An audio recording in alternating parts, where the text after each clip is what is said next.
Thank you very much. Good afternoon again, everyone, and welcome to our Fire Chat session. And the topic would be on the journey so far. So we have three panelists who will share their journeys, their lessons, and their insights. And the panelists have been chosen to represent different areas of the business, different levels within the group. And the intention is that we would be able to learn from their experiences and their perspectives and also from their unique journeys within the organization. Our first panelist is Sheyi Fowora, and he's here with us.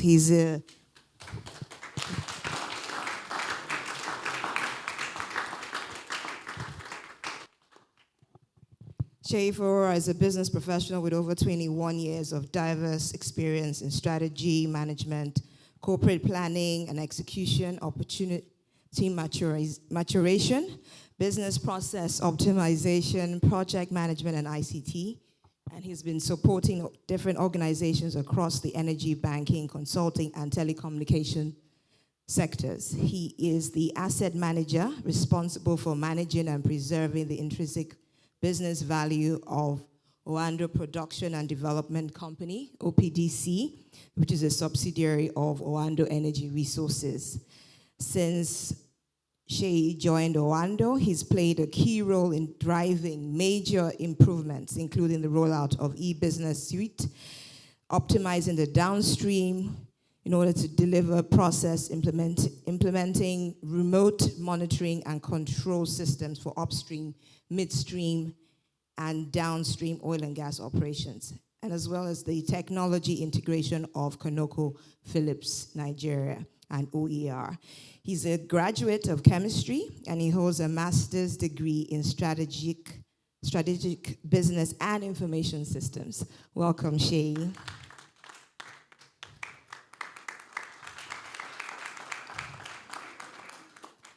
We also have Mr. Anyeka Okon, who's going to be joining us as one of the panelists. I believe he's here. He's a procurement professional with 15 years of experience in the oil and gas industry. He began his career in an engineering firm as a business development officer, getting hands-on experience in preparing technical and commercial proposals. As a mechanical engineering graduate and a member of the Chartered Institute of Procurement and Supply, CIPS UK, he brings a blend of technical insight and commercial expertise to strategic sourcing and contract management. Anyeka is currently the Deputy Manager, Projects, Procurement and Operations in Oando Energy Resources, where he leads procurement category management for project development and infrastructure, while also managing analytics and reporting for the procurement department. Thank you, Anyeka, for joining us today. We also have one more speaker, or should I say a panelist. Olusegun Yewole is an oil and gas commodities trader in Oando Trading, with experience across risk management, downstream operations, logistics, and strategy. He began his career as a risk analyst at Oando's group head office before taking on roles in Oando Marketing and Oando Trading, followed by sales, fleet operations, and strategic planning. He now trades gas oil, jet fuel, solid minerals, and LNG. Working across multiple regions. His role involves close collaboration with legal teams and obviously with respect to contracts, compliance, KYC, and regulatory frameworks that support safe and successful cross-border trading. Welcome, Segun Oyewole. So we have our panelists here who are well seasoned in their fields of expertise, and we look forward to an interactive session. So just diving straight in, we'll just drive straight into the first question for our panelists. We'll start with you, Shay. Can you please share with us briefly your career journey so far and how that path, the path that you've chosen for your career, has shaped you? Good afternoon. It's a pleasure to be here. I will call my career and how that has been shaped as fortunate. Yes, I studied chemistry. Today I pride myself as a lawyer that will not be called to the bar, right? Over the last 23 years through my career, I've had cause to go from being a pure chemistry graduate through the course of IT, through the course of strategy, through the course of banking, and now in the energy sector. And one of the things that literally worked for me, all of those things, is recognizing first what I wanted for myself. Secondly, what is out there and how do I navigate, how do I bridge the gap between both? With that, with the professional will and personal humility to recognize when I have a gap, I found it sort of easy to ask for help and ensure and do what is required, including burning the midnight candle, even when you're out of school, to ensure that you build up the capability and close the gaps that you have. Those are the things that have helped me today. And of course, all of this is what everybody says, with the grace of the Almighty God. Thank you. Thank you, Shay. Anyeka, the same question, if you can give us a brief overview of your career journey so far. All right, good afternoon, everybody. I'm sure you've had a long day, and I hope it's been productive so far. Well, for me, I started my career as a business development person. I graduated as a mechanical engineer, and I really loved engineering. I would have loved to be an engineering design person because that was one of my favorite courses. However, when I was done with school, Nigeria happened. But what has helped form me is that where I found myself, I picked it up. I did not say that this didn't look like what I wanted while I was in school. And I followed the path. And later on, I discovered that that path I followed rerouted me to what I actually wanted in school. So what I'll just say to us here is that wherever you find yourself, don't complain about it. There may just be a need. There may just be something you can pick up from that space. Be the best where you are, and you'd realize that you'd find fulfillment. Thank you.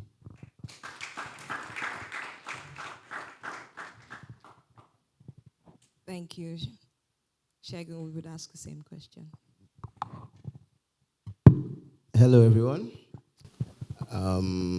Yes, like Anikan said, I know you guys have had a long day. For me, I started my journey in Oando as an NYC analyst. So I started at the very beginning. I graduated as a risk analyst. I graduated in risk management from university. So when I came to Oando, I started my journey in the risk team. And then I moved all across the organization. I was very curious, so I went from risk management, I moved to operations. In our downstream sector, we were working in Apapa at the time by the fuel tanks and all of that. We were working there. Then we were called Oando Marketing. So I moved out there before moving back to the risk management team. And then my curiosity led me into the trading team as well, which is where I am now. I think that's the overarching theme there, is being curious, is to knowing where you start somewhere, curious to see where you are going, what can be done where you are doing, what more you can add. I think the biggest takeaway from my journey in Oando has been to do more, to always try and push the envelope. You start as a risk analyst today, and then you see the trucks every day. You ask, who is in charge of the trucks? why are there so many petrol stations? How does the oil get from the ground into the car? And then as you understand it better, you start understanding where you can add value. And one of the best advice I got at the beginning of my career is to make yourself indispensable to whoever you're working with. And I think that's the most important thing in my journey in Oando. Is that every team I've been in, I've tried to make at least have one thing that they have to always come and meet me for. And I think it's something that's even from the beginning, whether it's, who is the person that signs the checks, who's the person that goes to get that document approved. Having curiosity, having the energy to put yourself out there and do more. I think that's one of the biggest takeaways from my career journey in Oando. Thank you, Segun. I think that also dovetails into the question. So you've already started to answer the second question. So we will just leave the microphone with you, Segun. The question, what is the greatest part of working at Oando? I think the greatest part of Oando, would be the teamwork. I think it's very underrated to work in a fantastic team.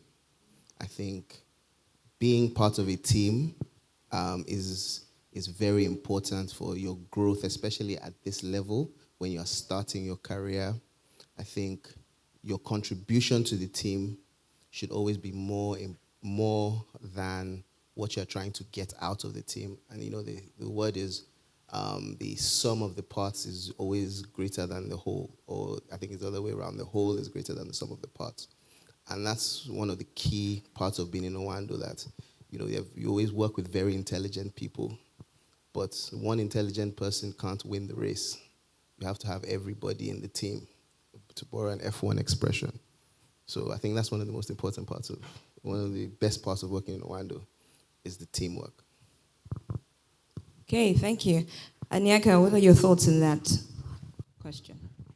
All right, thanks. In addition to what he has said, because I'm sure we can all say the same thing he has said, for me, Oando is very high on branding, having an identity. I'll put it that way. So have an identity. If you see, we did not plan to dress, we did not check ourselves out this morning before coming, but there's a thing about when it's your Oando people. It's a thing about branding. Some people may not take it as seriously, but if you have an identity, you will always be discovered. You will always be figured out.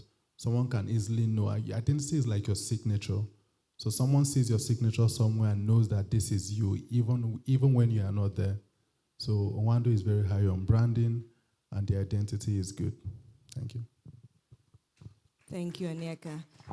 Shay, you've been in Oando longest in fact, I think of the four of us, I'm not sure. But what are your thoughts on that question? In the interest of time, but there's enough to take us till the end of today. In the interest of time, I will say that there are no 2 days that are alike in Oando. There was this phrase that was couched some years back: audacious challenges, unusual solution. Working Oando as practically, let me take it this way. You can get into Oando, but you cannot survive in Oando if you don't know how to think out of the box. In actual fact, there is no box, right? Also, you're being paid for the work you do in Oando. The question is, why should Oando keep you after that? So, because you wake up, or I wake up every morning, and you see that there's one new team that Oando is chasing, or some old team we just need to make better. It's interesting in itself. Just try to visualize Nigerians, blacks, at some point started off playing in the space that foreigners with deep pockets played, and they told themselves, we're Nigerian. This is Nigeria. We will make it work, and it can work. If there's any Nigerian anywhere on the planet that can support this ambition, We will find them, and we'll go there together. So wake up in the morning, and you can hear the voice of your boss to say, we're going in that direction. But you look at that direction, it's all filled with bush and no path. But they tell you, there is a path.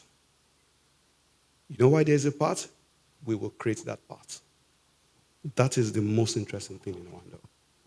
Thank you. Thank you, Shay. We would have to leave the mic on you on this because this is the next question. So how do you stay updated on industry trends and developments, and how do you apply that knowledge in your role? Let me say that I am not updated because there's so many things happening. There's so many things you need to catch up. But I try to keep up with a few. Those things that are quite relevant to, one, my job, two, security of the more like the macro. Nigeria-wise, global, because the work we do has to do with the global market. So we need to follow what happens, Business Day, Woodmark, on the international, what Trump is doing, what China is doing. How does all of this affect the work that we do and the decision we're about to take? So look at it this way.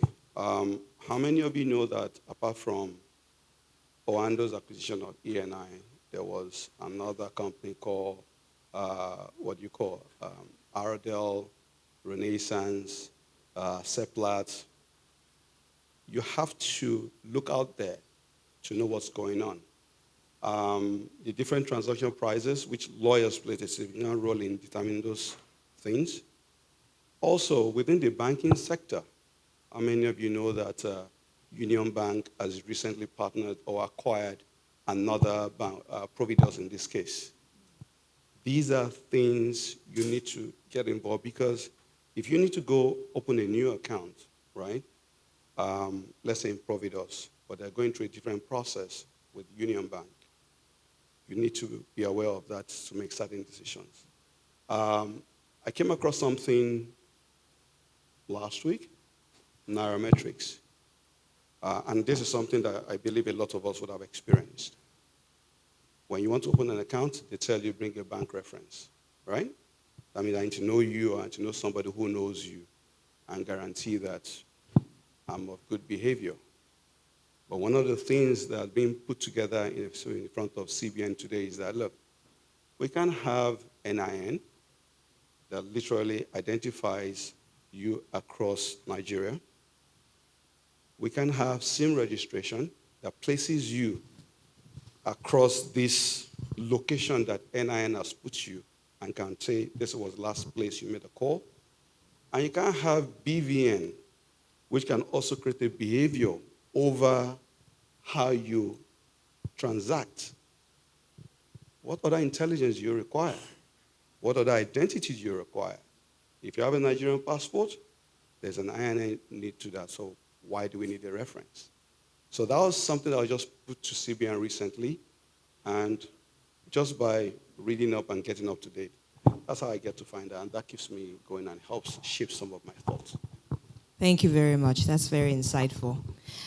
So we'll move on to the next topic, which has to do with working with the legal team. As we've noticed, everyone here works in the commercial space, but there's always the need to interact with the legal team.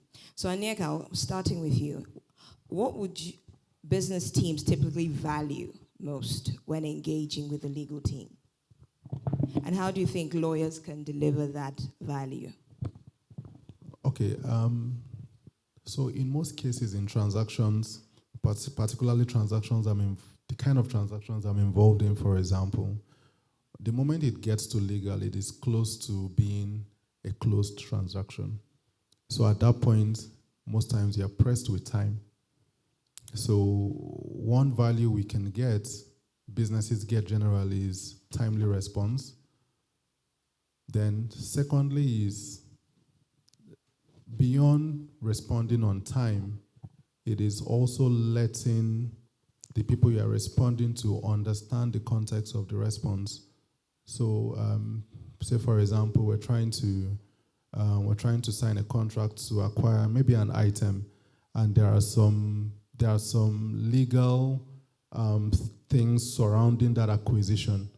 So for us in procurement, it would do us well if the legal team, not just to write out, okay, this and this is to be done, is to also explain and have us understand the reason. This could even also help us in future when we're interacting with contractors to, put this in the initial, mail sent out to the contractors. So understanding the context very, very well, explaining it, because sometimes the legal terms, the legal templates are very long. I mean, kudos to lawyers.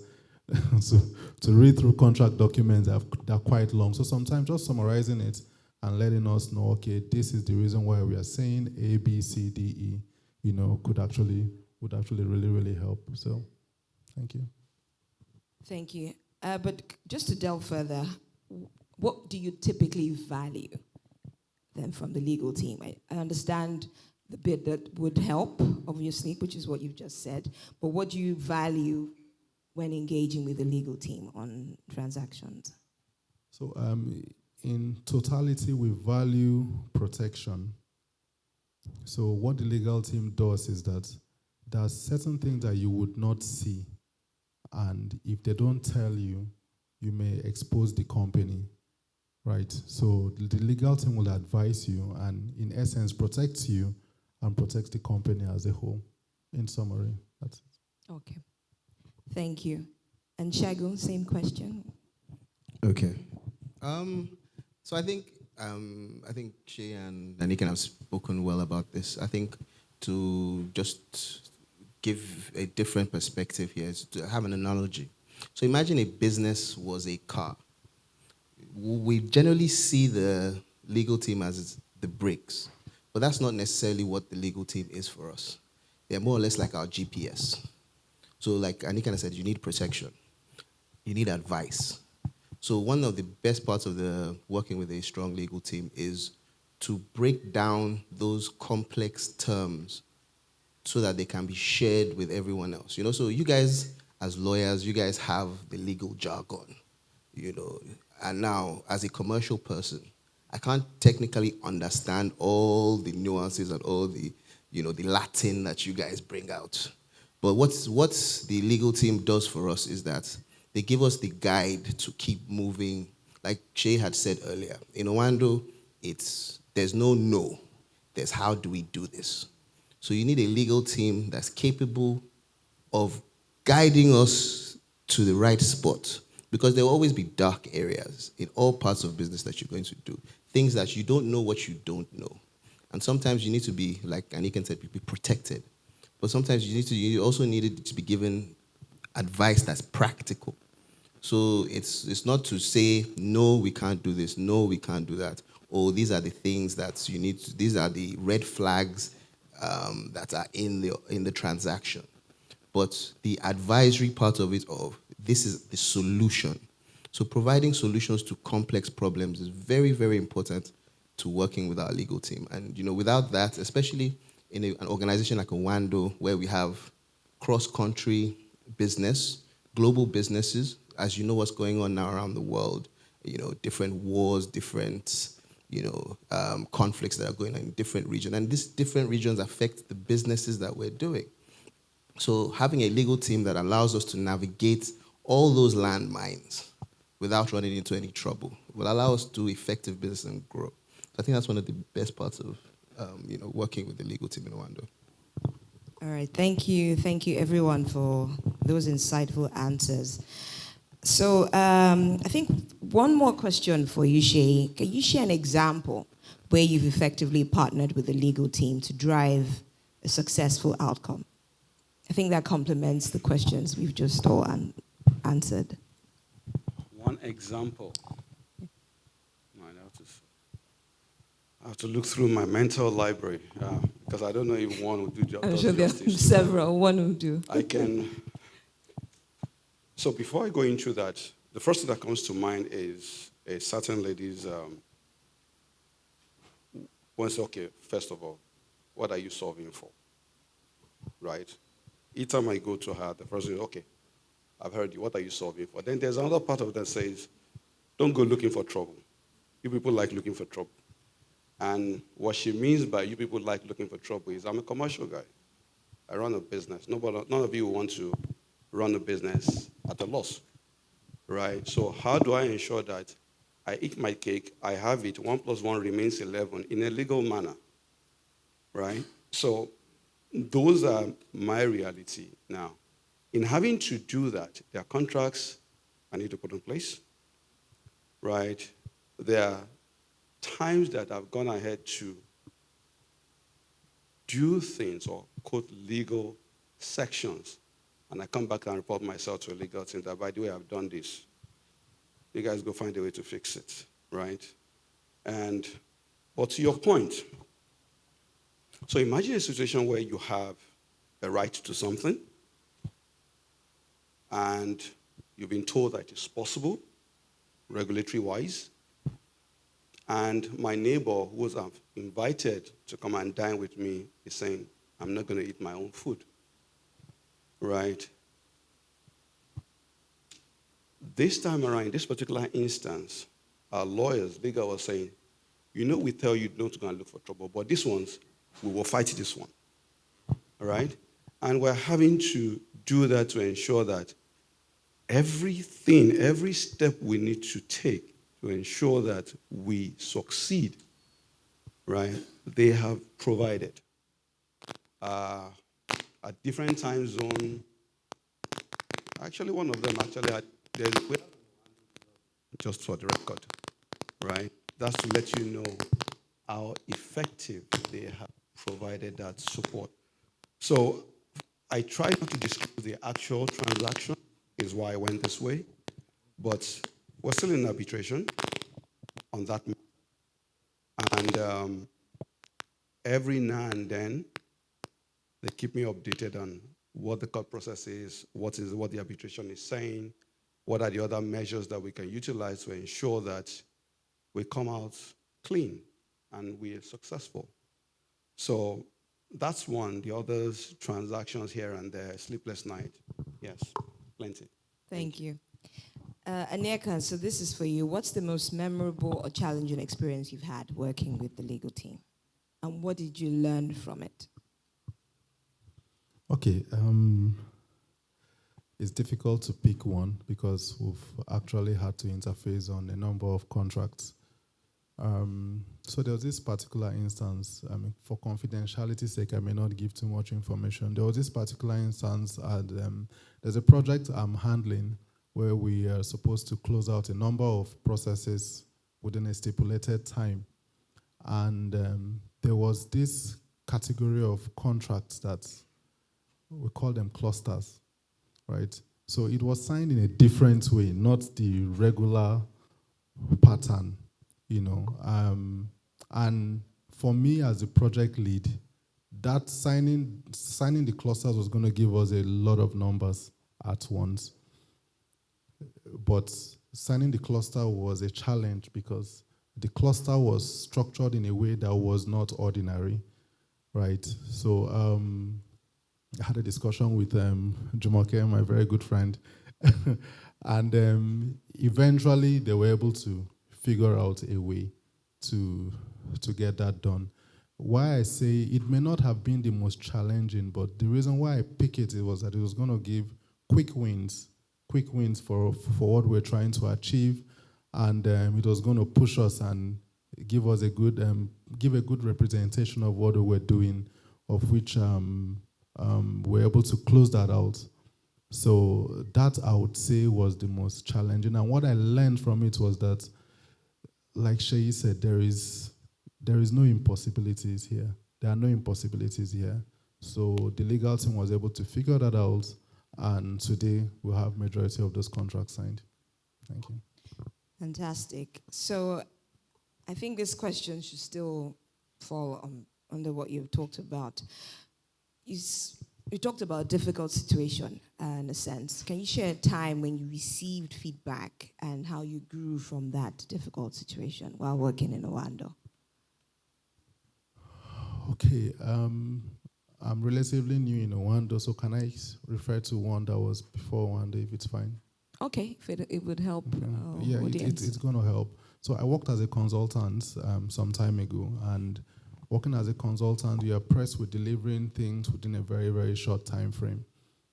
So in the consulting firm I worked in, they have this pattern. When you join, after your first month, they would call you for a meeting with the directors, and you're going to give feedback of what you think of the company, and they'll tell you to give them the truth of what you really think. Then they would take note of those and give you their own response. After your second month, they will now give you their own feedback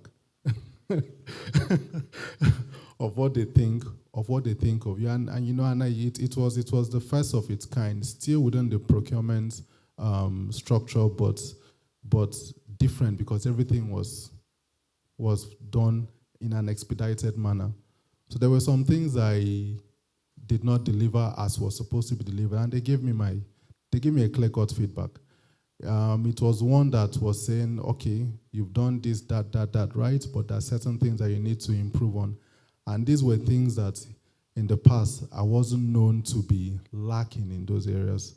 So I picked the feedback up, I took note of them, and I improved in those areas. And when it was time to leave, of course, I left there and moved on to other stuff. They actually plotted for me to stay back, made several offers, and but I told them, it was time to grow. So that was one feedback that hit me very hard. But when this kind of feedbacks come, and they will come, no matter how excellent you are, there will always be that feedback that would come. And when those feedbacks come, it's for you to, you can either allow it knock you down and knock you beneath the ground, or you can step on it and rather grow. So, which is what I did, and which is a message to every single one of us here, especially those of us in school. You think that school is hard. When you come out, you face life, and and when you face life, you realize that you have to be accountable for yourself. You are responsible for yourself. It's not a matter of daddy, mommy, uncle, or your guardian. You're responsible for yourself. Nobody needs to wake you up in the morning to say go to school. Nobody needs to remind you to do your assignments. When you're given tasks, you need to deliver, because you know that at the end of that quarter there will be an appraisal. And your appraisal has to keep you to the next quarter in some instances. So the feedbacks will come, take it and take note of the positives and step on it and grow. Thank you.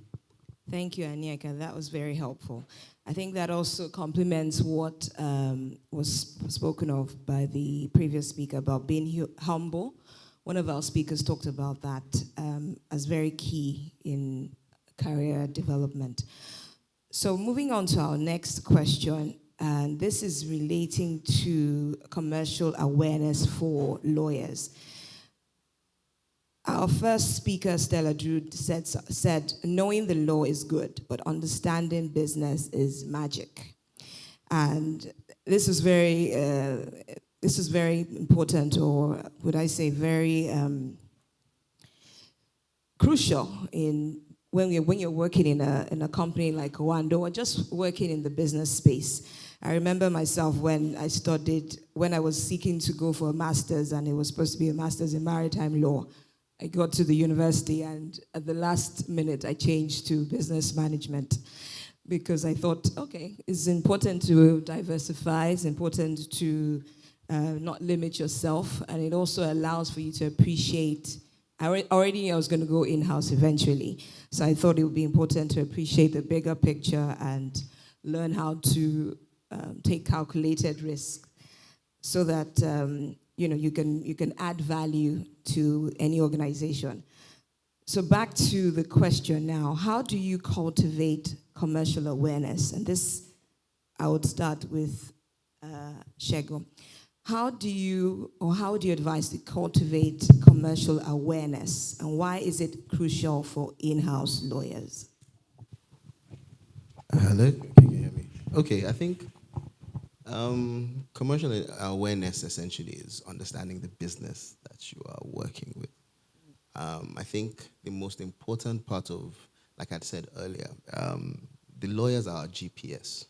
So having a lawyer that understands the business will allow us to reach safely to the destination that we were going to. I think to cultivate it, there's, aside from the obvious learn, read, try and be, like I said at the beginning, be as curious about the business that you're doing. But the most important thing there is to take initiative. You have to take initiative because, there's a saying that a young lawyer understands the law. An experienced lawyer knows how to apply the law. And it's very important in the real world. Like Anikan said, the real world is very different from the textbooks. Yes, there's always, you'll do case studies in school. I don't know what level, whether you guys, thesis defense or at project defense level. But, it's very important for you to take initiative, and, when you're looking at commercial awareness, is to delve into all parts of your business. Build relationships. You build relationships not just with your colleagues, but outside of your organization with professionals that either do what you're doing or at least, with professionals that do what you want to do. It's very, very important for you to build, you read the news, you read journals, you read articles, but I think at this level, once you're working at a high level in school, those things, you have journals, you have access to all this information. But practically, when you get into the workplace, it's building relationships, speaking to, your peers, speaking to building mentorship. That helps you understand a bigger picture of the business in which you are actually operating in. And, and for people like us who are not, legally minded or legal luminaries, it's very, very important to have a lawyer who understands the business. Because there's parts of the business that, you wouldn't necessarily, you can't explain. You have to have practical experience in it. So also, commercial awareness is also putting yourself out there. Is there a project in place? Yes, it's not my work, but let me go and give me a job, give me a task inside there that I can do so I can learn. Those are the things that allow you to, excel and build that commercial awareness, because a lawyer who does have that commercial awareness, is a way better partner. And that's really what this is. Every department, essentially, it's like a football team. You can't have a striker and no goalkeeper. The team, you still lose, even if you have the best striker in the world. And, that commercial awareness is essentially the same thing, to the gentlemen. I'm not sure about the women, but football IQ. It's the same thing, in business, understanding what you're doing, understanding the industry you are in, and just understanding what are the changes, price movements. In oil and gas, prices change every day. There's conflicts, there's laws, there's new things coming up every day. You have to be at the cutting edge of information. But you can't do that all at once. You're not Superman. So, working together, generally helps, building that commercial awareness. I hope I answered the question. Yes, you have. Thank you. Thank you. And Shay, do you have anything to add to that? Right. Just to lay on what Segun has said, with a bit of tweak, which is know the business, right? That's where the tweak is. Have you ever wondered why we have legal and regulatory frameworks? That's because the business itself is all wrapped in the law. So the law is the business. So you lawyers are literally the whole essence that keeps the business running. No matter how much money you make, no matter how much deal you strike, one court case or one bad press can kill the whole thing. Probably on regulatory non-compliance or financial whatever. It's a different ballgame. The entire empire goes down from there. So while I agree that know the business, it's important you see yourself as the business and ensure that everything that runs within that business has the necessary legal checkbox beside it. Right? That's what I'll say. Thank you. Thank you. That's very useful advice. So speaking of advice, we have a lot of we have representation from the universities here, and I'm sure we've talked about mentorship. We've talked about the need to ensure that we're learning as much as we should. We've talked about learning about the business. What is the best piece of career advice that you've received, and how has it impacted your journey? Anyeka, I'll start with you. Okay, this advice was very, very short, and I'm sure we've all heard it before when they say complex problems have simple solutions. So it was an advice that was given to me by my in-law. He used to have it as his signature in his email address. So I really picked it up because no matter how huge or complex a problem is, it has a simple solution. It could be that you break it down into pieces to understand it better, then you pick them in bits. But in summary, if you approach it with that mindset, it could just be all you need to understand it better. Because there was one of my courses back in university, engineering drawing. Engineering drawing used to be a course where it used to be an open book exam. You can come with all the textbooks. You can look at the next person's drawing board, but if you do not know how to put that compass and create those arcs, there's no magic. There's no magic there. So our lecturer then used to say that the first instruction in his exam is don't panic. That's the number one instruction, don't panic. Because when you see the questions, you're likely going to panic. So, so when I got that advice, I linked it back to what that my lecturer said. So when you see a problem, it may look very big. Just don't panic. Take a step back. Look through it carefully. You may just realize that you know it and you can figure it out easily. So that's one advice I would like to pass to everyone here. Thank you. Thank you. I think we can learn from our group CEO and deputy group CEO from that example that you've given. Because through the enormous challenges that Oando has faced, you still find them remaining calm through the storm or in the midst of the storm as they think out a solution to whatever challenge it is that the company faces, and somehow, like a cat with 9 lives, we come out of that situation. So that is very helpful. Shagun, I think you can add to this as well.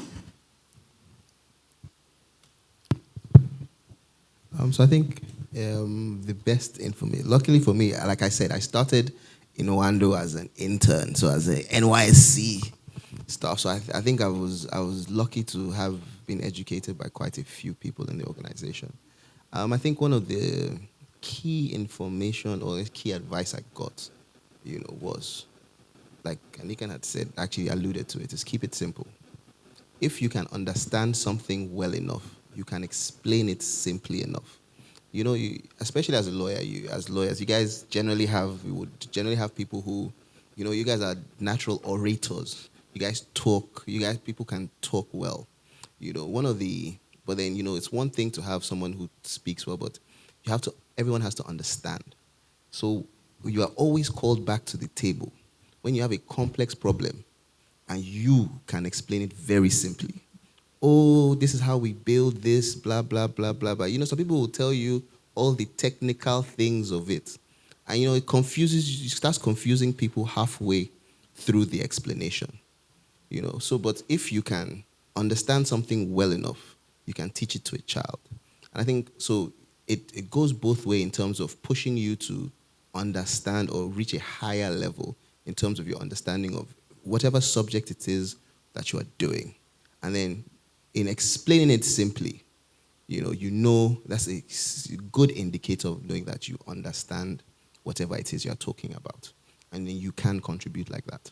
So I think that's the key advice I could say. There's many more, but I think that's one I think has helped me very well in my journey. Thank you, Sheyi. Can you give us one as well, an advice? Yes, I'm sure a lot of us have heard about the phrase, jack of all trades, master of none, right? No, that's wrong. It is jack of all trades, master of all. The best CEOs today are those that have a combination of legal and finance knowledge. So please, you're lawyers, so you already have one in the box. Don't limit yourself, right? Feel free to explore. Like I did say, I'm a bloody chemist. Today I don't even know what chemistry looks like. All I know is what the contract is saying, what the account balance is saying, what my customers are saying, and the product I need to sell. Those are the things I need to say. But if it comes to delivering on the work where the engineers are trying to cause trouble that will make the lawyers come give me a knock, then I will go dig up my chemistry books. Well, thank you very much. Thank you for that. And I think one of the things that we can also learn, I believe some of us we've talked about it already, is learning to embrace mentorship. Some of the speakers have already talked about this, and I think that's like a way that can fast track your progress or your career growth. Someone who's done it before, someone who is able to guide you. And I think the previous speaker, the one before that, talked about being humble enough to obey or comply or take action from whatever advice that's been given. Because I believe that would spur the mentor to be able to pour out even much more.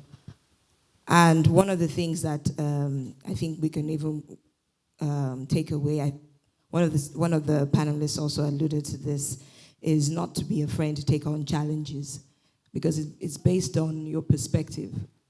There's a story in the Bible that talks about how David saw the giant and looked at it as an opportunity.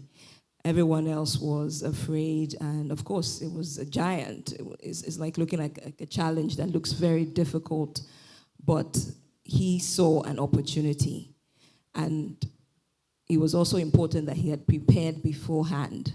So all the labor and the preparation that you do beforehand is never a waste, because you never know when that Goliath will come. But even when that happens, you can look at it with different eyes and see it as an opportunity and come out of it successful.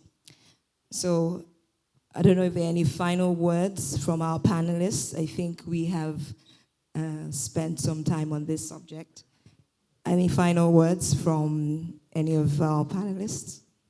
Okay, for me, I'll say don't look down on any course that you're studying. And I'll give a very short personal example. So while I was studying engineering, there was this, I wasn't very good in electrical engineering, and I didn't like the subjects, the courses at all. I used to take them lightly just to read and pass. Now we're in an age and time where inverters, everyone is trying to install inverters, and you need to actually measure how many watts. If you want to install appropriately, you need to know how many watts you consume in your house, so you know the right category of battery, you'd buy panels and all that. And the technicians will just come and give you bill, and if you do not know, you don't know. So now I'm seeing myself going back to understand those basics. So if I had taken them seriously in school, I wouldn't be doing what I'm doing now. So I'll just say no knowledge is wasted. Even in the course you think you do not appreciate, there's a reason why it is a course, because the people who drafted your syllabus, they know that you'll at some point in life need it. So take every single one of them seriously, and I can assure you that at some point in life, you would find it relevant. Thank you. Thank you.